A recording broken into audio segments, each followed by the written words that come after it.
चलो स्टार्ट करते हैं। इससे पहले आप वर्क स्टडी के बारे में पढ़ चुके थे और वर्क स्टडी क्या होता है, वर्क स्टडी के कितने पार्ट्स होते हैं, वर्क स्टडी का ऑब्जेक्टिव क्या होता है। उससे पहले भी आप चैप्टर 1 में प्रोडक्टिविटी पढ़ चुके हैं, उत्पादकता। वर्क स्टडी के आपने एप्लीकेशन भी पढ़ लिए थे, इम्पोर्टेंस भी पढ़ लिया था। अब हम लोग एम पढ़ेंगे कि वर्क स्टडी क्यों करते हैं। इससे पहले भी आपने पढ़ चुका है कि अगर कहीं सुधार या संशोधन करना होता है किसी कार्य में तो हम वहाँ वर्क स्टडी करते हैं, कार्य अध्ययन करते हैं। इसमें देखेंगे पहला जो पॉइंट है, to analyse the work in order to achieve work simplification and thereby improving productivity of the system. Key point यहाँ पे क्या है, प्रोडक्टिविटी। प्रोडक्टिविटी बढ़ाने की ज़रूरत है। तो जैसे कि पहले डिस्कशन में हमने कहा था कि अगर आपको प्रोडक्टिविटी बढ़ाना है अपने सिस्टम की तो आपको क्या करना पड़ेगा, अपने काम के जो भी वेस्ट हैं, जो भी वेस्ट आपके सिस्टम में, आपके प्रोडक्शन सिस्टम में जितने भी वेस्ट हैं उनको क्या करना पड़ेगा, दूर करना पड़ेगा। नॉन प्रोडक्टिव वर्क को निकालना पड़ेगा, कहीं वेटिंग टाइम है उसको मिनिमाइज करना पड़ेगा। तो ये सब करने के लिए आपको क्या करना पड़ेगा, किसी कार्य का अध्ययन करना पड़ेगा। कोई कार्य में बहुत सारी खामियां हैं, उसमें सुधार करना है, तो उसके लिए हम लोग कार्य अध्ययन करते हैं। तो अगर वर्क को सिंप्लीफाई करना मतलब काम को सरल करना है, उसके बाद जो भी उस काम में संयंत्र या उपकरण उनको प्रभावी इस्तेमाल करना है तो भी हम वर्क स्टडी करने से भी पता चलेगा। मानव या फिर लेबर वर्क जो यूज हो रहा है उसमें, तो मानव का जो प्रयास इस्तेमाल हो रहा है किसी भी प्रोडक्शन सिस्टम में, वो कितना प्रभावशाली है या कितना प्रभावशाली नहीं है, इस बात का भी पता कैसे चलेगा, कार्य अध्ययन से। तो वर्क स्टडी का जो हिंदी है वो होता है कार्य अध्ययन। कार्य अध्ययन।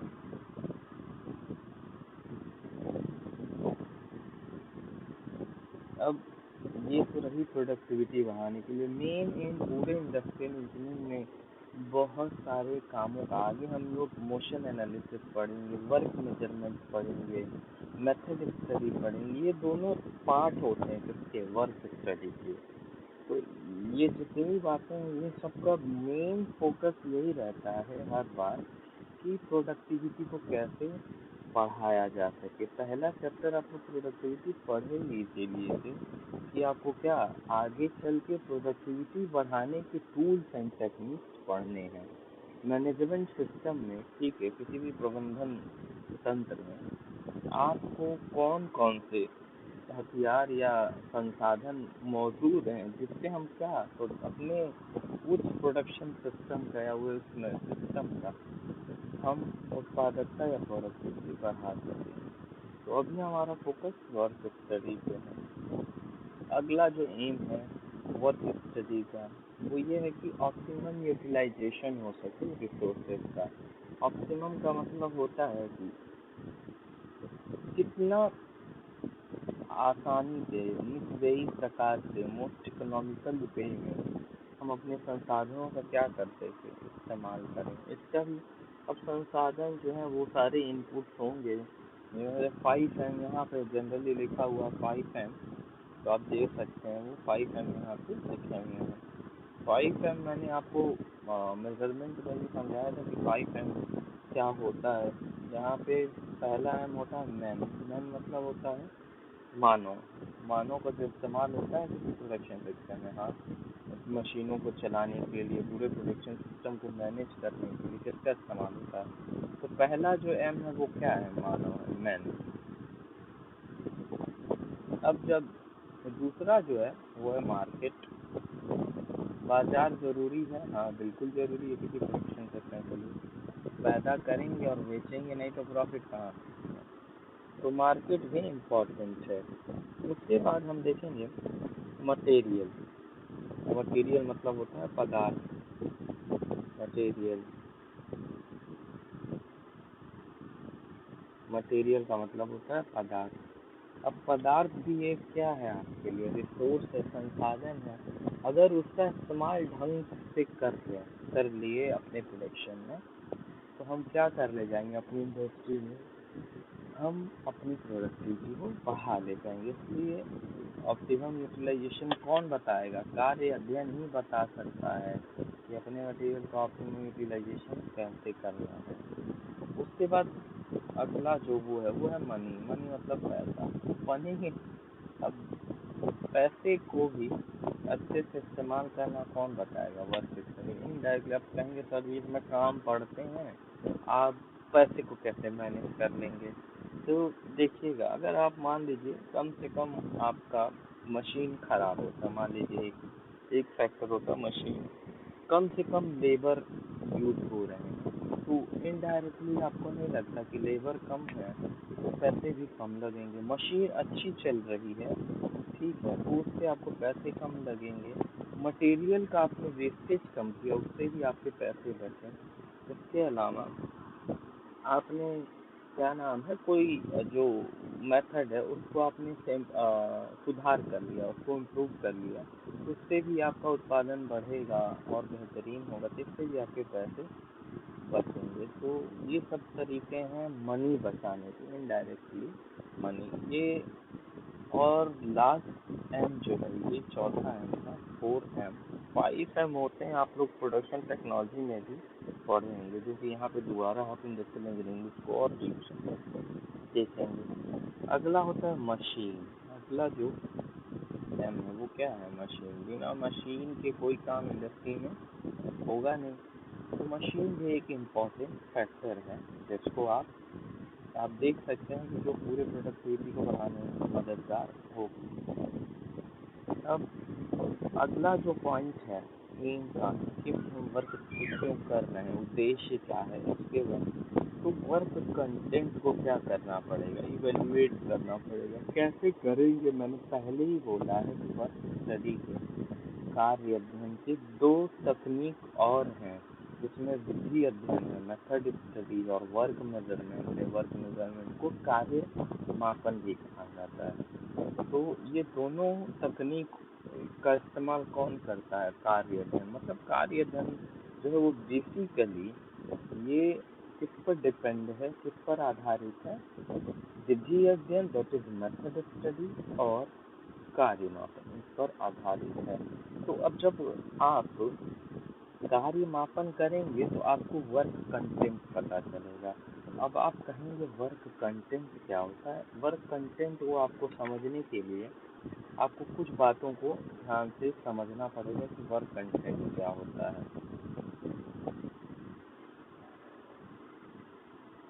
वर्क कंटेंट जो है वो किसी भी कार्य को करने में कितना टाइम लगा, ये वर्क कंटेंट को दर्शाता है। इसका भी पता कैसे आपको चलेगा, वर्क मेजरमेंट से। अब टाइम स्टडी भी होता है वर्क स्टडी में। वर्क स्टडी का एक और पार्ट है टाइम स्टडी। तो उसको भी अगर हम देखें, तो जब हम वर्क स्टडी करेंगे किसी भी सिस्टम की, तो हम उसमें टाइम स्टडी करेंगे। तो टाइम स्टडी करने से क्या पता चलेगा, उस किसी भी प्रोसेस या किसी भी जॉब का हमको स्टैंडर्ड टाइम पता चलेगा कि ये काम इतने स्टैंडर्ड में हो जाना चाहिए, मगर इससे कम में नहीं, इससे अधिक में नहीं, ये एक स्टैंडर्ड टाइम होगा। तो वो स्टैंडर्ड टाइम सेट कैसे कर पाएंगे, तो हम कार्य अध्ययन करेंगे। बहुत ही ब्रॉड टर्म है। इस कार्य अध्ययन में बहुत सारे कॉन्सेप्ट आते हैं। मैं बार बार रिपीट कर रहा हूँ कि आप कार्य अध्ययन को सिर्फ एक वर्ड मत समझिएगा, एक बहुत ही ब्रॉड कॉन्सेप्ट है ये सब बातें रही एम ऑफ वर्क स्टडी के। अब आप आगे पढ़ेंगे नीड फॉर वर्क स्टडी में। इससे पहले आप लोगों ने पढ़ चुका था कि वर्क स्टडी के बहुत सारे नाम हैं, आप देख सकते हैं। वर्क स्टडी का एक मेथड इंजीनियरिंग होता है, मेथड इंजीनियरिंग भी एक टाइप है। वर्क साइंस भी, वर्क डिज़ाइन भी, जॉब डिज़ाइन भी, work method design, work measurement, motion, time study, ये सब के सब का एक ही नाम है वर्क स्टडी। ये सारे अलग अलग नामों से, कई सारे बुक राइटर अलग अलग नामों से छापते रहते हैं। आइए नीड को देखते हैं। अच्छा, उद्देश्य तो समझ गए, तो उद्देश्य से ही आपको नीड का पता चल जाता होगा कि आपका क्या नीड है, किसका, वर्क स्टडी का क्या ज़रूरत है और इसको क्यों करना ही है। चलिए, पहले ज़माने में ऊपर वाले पॉइंट में इस बात को लिखा हुआ है, principles of work study has been used since long to identify the improvements to be incorporated when industrial setup was simple and involved lesser problems। सीधी सी बात, पुराने ज़माने में क्या था, इंडस्ट्रियल सेटअप बहुत ही सरल था, कम दिक्कतें होती थी, तो ये उसी ज़माने से इस्तेमाल हुए आ रहा है। होता क्यों था, उस ज़माने में भी दिक्कतें जो आती थी उनको आइडेंटिफाई करना और उनमें इम्प्रूवमेंट या फिर सुधार क्या किए जा सकते हैं, इन सब चीज़ के लिए हम वर्क स्टडी करते थे। तो बेसिकली कह सकते हैं कि जो हमारी ज़रूरत है कार्य अध्ययन की, वो क्या है कि हमें प्रॉब्लम को अपने वर्क सिस्टम में या जो भी सेटअप हमारा है उसमें प्रॉब्लम को आइडेंटिफाई करना, पता लगाना है कि क्या परेशानी है और उस परेशानी को दूर करना या फिर उसमें सुधार करना, यही हमारा बेसिक एम है या नीड है। चलिए, अब थोड़ा जो सेकंड वाला पॉइंट है, क्लियर, सेकंड वाला जो पॉइंट है उस पर ध्यान दीजिएगा। ये कहता है कि आजकल कॉम्प्लेक्सिटी बढ़ गई है। हाँ बिल्कुल, मॉडर्नाइजेशन बढ़ने के कारण डिमांड बढ़ा है, ये भी बात मैंने समझा चुका हूँ पहले कि डिमांड बढ़ा है मॉडर्नाइजेशन की वजह से। तो हमें कोई भी सिस्टमेटिक अप्रोच अपनाना पड़ेगा, किस चीज़ के लिए, अपने प्रॉब्लम को दूर करने के लिए। तो इसके लिए सबसे बेहतरीन इस्तेमाल कौन सा है, वर्क स्टडी है।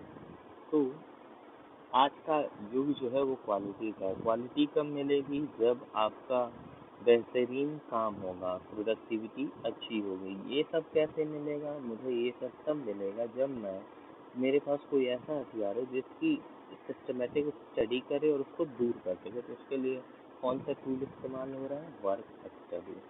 इतनी बात सबको समझ में आ गई होगी। आइए आगे देखते हैं।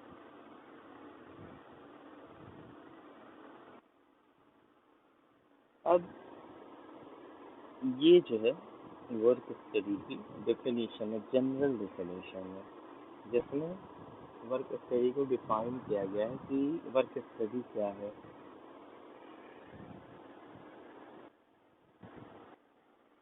पहले मैं हिंदी में बता देता हूँ कि जो कार्य अध्ययन है वो हिंदी में उसकी क्या डेफिनेशन है, फिर मैं उसे इंग्लिश में भी बताऊँगा। जैसा कि यहाँ इंग्लिश में लिखा हुआ है, हिंदी में भी it is the systematic study of work system. कार्य निकायों का क्या है, ये अध्ययन है, एक तरीके से अध्ययन की एक तकनीक है, ठीक है। विद द पर्पस ऑफ, इसका क्या उद्देश्य है, developing the preferred system and method with lowest cost. मतलब आपको ऐसे सिस्टम्स बनाने हैं या ऐसे मेथड का क्या करना हो, पैदा करना है या फिर बनाना है नया, जिसमें बेहतरीन काम हो और कॉस्ट भी क्या लगे, कम लगे, समय भी कम लगे। उसके बाद जब हम ऐसे सिस्टम या मेथड का इवोल्यूशन कर लेंगे या फिर डेवलपमेंट कर लेंगे, विकास कर लेंगे, तो उस विकास के बाद से उसको स्टैंडर्डाइज करना, उस सिस्टम और मेथड को, ठीक है, उस निकाय या उस विधि को स्टैंडर्डाइज करना। उसके बाद का जो काम है, उसके बाद हम उस सिस्टम या उस मेथड में स्टैंडर्ड टाइम को फिक्स करना है, ठीक है। जो समय लग रहा है उसको क्या करना है, हर उस वाले मेथड में या उस वाले सिस्टम में हर काम हो रहा होगा, बहुत सारे कामों से मिलकर बना होगा, तो उन बहुत सारे कामों का कुछ अपना समय तो लगता होगा ना। कोई आदमी करने को तो अधिक समय लेता होगा और कोई आदमी उसी काम को करने का अधिक समय लेता होगा। तो बेसिकली कहने का मतलब ये है कि हम जब सिस्टम मेथड ये सब डिफाइन कर लेते हैं, डिज़ाइन कर लेते हैं या विकास व्यवस्था कर लेते हैं, स्टैंडर्डाइजेशन भी अब कर लिया, अब उसके बाद क्या करेंगे ना, उस सिस्टम के जितने भी टास्क हैं, उस मेथड के जितने भी टास्क हैं, उसका उनका स्टैंडर्ड टाइम भी सेट करना हमारा काम है, ये वर्क स्टडी का। अब चौथा जो काम है, जो ट्रेनिंग है वर्कर्स की, अब आप तो खुद जाके काम वो करोगे नहीं, तो आपको करना क्या है, जो वर्कर्स वो काम कर रहे हैं उनकी ट्रेनिंग की ज़रूरत है। क्यों? अब बिना ट्रेनिंग के वो समझ नहीं पाएंगे नए जो भी नियम आए हैं, जो आपने नया सिस्टम डेवलप किया हुआ है, उनके बारे में वो समझ नहीं पाएंगे। तो इसको जानने के लिए उनकी ट्रेनिंग करनी पड़ेगी। ये ट्रेनिंग का भी मुद्दा जो है वो वर्क स्टडी के अंतर्गत आता है। तो इतने सारे पर्पसेस के साथ ये वर्क स्टडी की डेफिनेशन है। हिंदी में इसको कुछ इस प्रकार से पढ़ा जा सकता है कि कार्य अध्ययन एक ऐसी तकनीक है जो उच्च उत्पादकता के लिए कार्य को डिजाइन करके अथवा पूर्व स्थापित कार्य में उन्नत विधियों द्वारा व्यर्थ समय को घटाकर व उत्पादकता को बढ़ाकर लागत मूल्य को न्यूनतम करती है। जहाँ लोवेस्ट कॉस्ट लिखा था, प्रोडक्टिविटी, टाइम, ये सारी बातें इस वाले डेफिनेशन में आ गई। एक और डेफिनेशन है, जनरली लोग कहते हैं कि जो वर्क स्टडी है, उत्पादन विधियों, कार्य दशाओं, उत्पादन विधियों का मतलब प्रोडक्शन मेथड, कार्य दशाओं मतलब वर्क एनवायरनमेंट, तथा श्रम का विश्लेषण मतलब ये है कि आपके काम का क्या करना है, एनालिसिस करके ऐसी विधि ज्ञात करता है जिससे श्रमिक के श्रम को मतलब लेबर के वर्क को अधिकतम उपयोग कर सके, मितव्ययी प्रकार से सफलता पूर्वक किया जा सके। यह कार्य अध्ययन कहलाता है, जिसमें हम क्या करें, श्रम का मोस्ट इकोनॉमिकल यूज कर पाए, क्योंकि तो ये वर्क स्टडी है। तो ये रहा छोटा डेफिनेशन। आगे हम लोग एक और डेफिनेशन पढ़ेंगे, ये है ब्रिटिश स्टैंडर्ड इंस्टीट्यूशन का। ये डेफिनेशन आपको अगर एग्जाम में आता है तो ये जनरल डेफिनेशन आप लिखेंगे, इसके अलावा भी आप हमेशा ये ब्रिटिश स्टैंडर्ड इंस्टीट्यूशन का जरूर लिखिएगा। तो इंग्लिश में है, हिंदी में भी मैं बोल दूंगा। British Standard Institution defines work study as a generic term for those techniques, particularly method study and work study. Generic का मतलब होता है, ये व्यापक शब्द है। क्या है? व्यापक शब्द है। किसके लिए? वर्क मेजरमेंट, कार्य मापन, और मेथड स्टडी का व्यापक शब्द है। मतलब उन दोनों को मिलाना हो तो हम किसका इस्तेमाल करें? जैसे फॉर एग्जाम्पल, दुनिया में बहुत सारे रेस के लोग हैं, जैसे काले, गोरे, इंडियंस और South Indians, Asian, Chinese, these all are. लेकिन हम कहें कि ह्यूमन, ह्यूमन किसको रिप्रेजेंट करता है? ये व्यापक शब्द है, ये जितने भी टाइप ऑफ ह्यूमन हैं सबको रिप्रेजेंट करता है। इसी तरह वर्क स्टडी भी एक व्यापक शब्द, जेंडरिक टर्म है, जो पार्टिकुलरली मेथड स्टडी और वर्क मेजरमेंट को क्या करता है? रिप्रेजेंट करता है। तो इसीलिए मैं पहले से कहता हूँ कि वर्क स्टडी के ये सारे पार्ट्स हुए हैं, जिसको आपको आगे डिटेल में पढ़ना है। अब पढ़ेंगे which are used, यहाँ से, which are used in the examination of work in all its contexts, सभी दशाओं, and which led systematically to the investigation of all the factors which affect the efficiency and economy of the situation, being reviewed in order to incorporate improvements at various levels. ये BSI की definition है। अब इसी को आप हिंदी में समझे, एक बार हिंदी में देखिए। कार्य अध्ययन उन तकनीकों, विशेषतया कार्य विधि अध्ययन, जैसा कि ऊपर लिखा स्टडी, तथा कार्य मापन, वर्क मेजरमेंट नामक तकनीकों के लिए प्रयुक्त होने वाला एक व्यापक पद है। कार्य अध्ययन फिर से पढ़ रहा हूँ। कार्य अध्ययन उन तकनीकों विशेषतया कार्य विधि अध्ययन तथा कार्य मापन नामक तकनीकों के लिए प्रयुक्त होने वाला एक व्यापक पद है जो मानव कार्य से संबंधित सभी संदर्भों में उसकी आवश्यक जांच में प्रयुक्त होता है और जिससे उन समस्त कारकों की क्रमबद्ध सिस्टमेटिकल इन्वेस्टिगेशन संभव हो पाता है जो कि स्थिति सुधारने के लिए उसकी दक्षता एवं स्थिरता को प्रभावित करते हैं। तो इतना डेफिनेशन लिखा हुआ था BIS के फॉर्म में। ये जो डेफिनेशन थी वो BIS की थी। BIS एक जगह और आप लोगों ने पढ़ा होगा MMI में, ब्यूरो ऑफ इंडियन स्टैंडर्ड। तो आप BIS, ये BIS अलग है, वो वाला BIS अलग है, दोनों में डिफरेंस जानिएगा जरूर। यहाँ पे जो BIS है वो ब्रिटिश स्टैंडर्ड इंस्टीट्यूशन है। हमारे पास भी एक BIS है जिसका नाम है ब्यूरो ऑफ इंडियन स्टैंडर्ड। दोनों का एक ही काम है, दोनों का काम स्टैंडर्ड सेट करना ही है।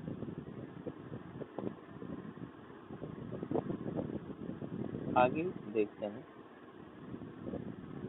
This is all about framework of work. इस फ्रेमवर्क का मतलब होता है हमारा क्या रेखा है जिसके अंतर्गत हमें काम करना है। तो आप देखेंगे वर्क स्टडी मेन पार्ट है। वर्क स्टडी के दो भाग हैं, एक इधर एक इधर, दो पार्ट दिख रहे होंगे, एक इधर वाला और एक इधर वाला। दो पार्ट पहले ही बता चुका हूँ, एक मेथड स्टडी जिसको मोशन स्टडी भी कहते हैं, एक वर्क मेजरमेंट जिसको टाइम स्टडी भी कहते हैं। दोनों आपको नए चैप्टर्स के फॉर्म में आगे पढ़ना भी है। तो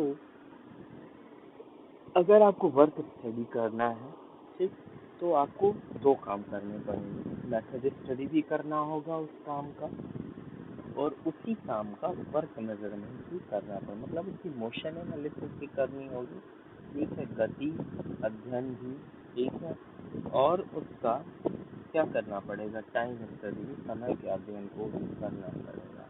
गति अध्ययन आपको आप समझ ही सकते हैं, किसी काम की क्या गति, तेज कम, और किसी काम को करने का समय कम, ज़्यादा या मिनिमम या फिर इकोनॉमिकल, ये बात सब प्रभावित करेंगी वर्क स्टडी को। इसीलिए वर्क स्टडी के दो पार्ट बनाए गए, मेथड स्टडी और वर्क मेजरमेंट। पहले भी मैंने आपको बता चुका हूँ कि जो वर्क स्टडी उसको किसने इवैल्यूएट किया था, FW टेलर ने।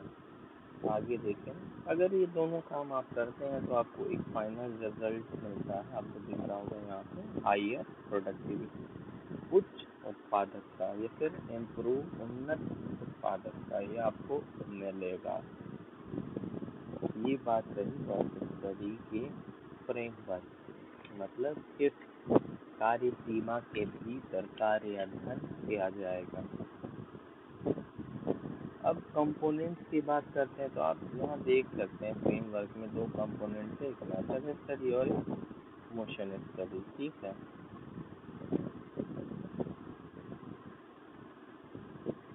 अब मेथड स्टडी आपको आगे डीप में पढ़ना है, उससे पहले आपको मेथड स्टडी के बारे में जानना पड़ेगा कि what is method study. Method study होता क्या है, ये सब टेक्निक्स हैं, याद रखिएगा। Method study is the systematic recording and critical examination of existing and proposed ways of doing work as a means of developing and applying easier and more effective methods and reducing cost. आपको इसकी definition से ही समझ में आ गया कि ये systematic recording करता है किसकी, मेथड की। उसके बाद क्रिटिकल एग्जामिनेशन करता है प्रेजेंट वर्क की, ठीक है, और उसके बाद नया तरीका प्रपोज करता है, नया तरीकों को खोजता है। उसके बाद डेवलप करता है नया तरीका और उसको फिर अप्लाई करता है ताकि मोर इफेक्टिव हो सके क्या, कोई भी तरीका या मेथड, और आपका जो कॉस्ट है, जो लागत है, वो क्या कम हो सके। इसी को हिंदी में देखेंगे कार्य विधि अध्ययन मतलब स्टडी, कार्य की विधि समझ सकते हैं, कार्य की विधि की अध्ययन, कार्य अध्ययन किए तो उसके विधि की भी अध्ययन करनी पड़ेगी और उसके समय की भी अध्ययन करनी पड़ेगी। बार बार ये बात दोहराए जा रहा हूँ।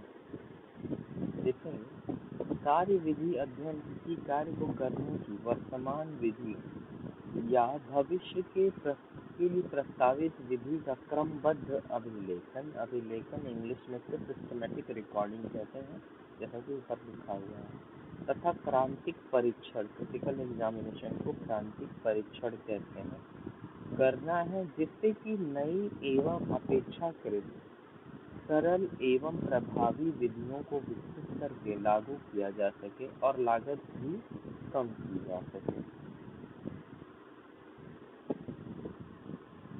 ये था आपका मेथड स्टडी। अब आगे हम लोग नेक्स्ट पढ़ेंगे कंपोनेंट जो है टाइम स्टडी।